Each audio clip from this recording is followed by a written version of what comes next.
প্লেয়াররা মাঠে নামতেছে। না না না, এরা তো প্লেয়ার না, এরা কারা? এরা তো একদম পাগল, এরা মাঠে ঢুকতেছে কেন? তো আবার Bangladesh team boycott boycott slogan দিতে দিতে রিপোর্টার ভাই আপনাদের দেখেন তো ঘটনাটা কি? বয়কট বয়কট 63 জেলা boycott Bangladesh team boycott boycott. আরে ভাই তোমরা এগুলো কি করতেছো? তোমরা সবাই মিলে মাঠের মাঝখানে ঢুকতেছো কেন? খেলা বন্ধ। বাংলাদেশ ক্রিকেট টিম 63 জেলা থেকে বয়কট। 63 জেলার কোন জেলায় বাংলাদেশ টিম নিরাপত্তা পাবে না। কিন্তু বাংলাদেশ ক্রিকেট টিমের অপরাধটা কি? বাংলাদেশ টিমের ফ্যান ফলোয়ার আমার জাঙ্গিয়া চুরি করছে। কিন্তু ভাই আপনি তো কোনোদিন জাঙ্গা পড়তেনি না। আরে বেডা, কিছু একটা কই এত দোষের তলে ফেলান লাগবো। আগামী 24 ঘন্টার ভিতর যদি বাংলাদেশ টিম আমার জাঙ্গিয়া খুঁজে বাই করে না দেয়, তাহলে বাংলাদেশ টিম বয়কট। কারণ যেখানে সেখানে দেয়া বাংলাদেশ টিমের ফ্যান ফলোয়াররা জাঙ্গিয়া চুরি করে বেড়াইবো, এইটা ড্যান্ডি হেলালের ফ্যান ফলোয়াররা কখনোই মাইনা নিব না।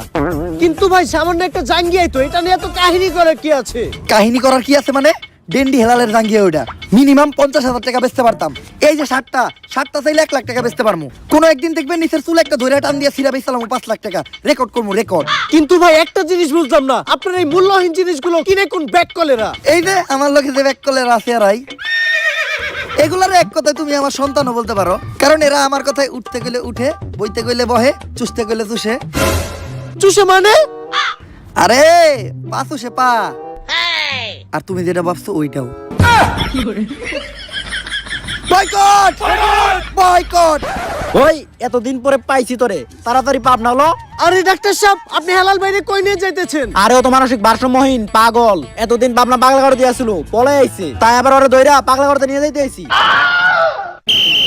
ওই ওরে পাগলা গারোতে পরে নিবি, আগে ওর আম গাছে তুইলা দে। ওর নামে ওয়ারেন্ট আছে, ওরে আমরা অ্যারেস্ট করব। কিন্তু স্যার হেলাল ভাইয়ের অপরাধটা কি?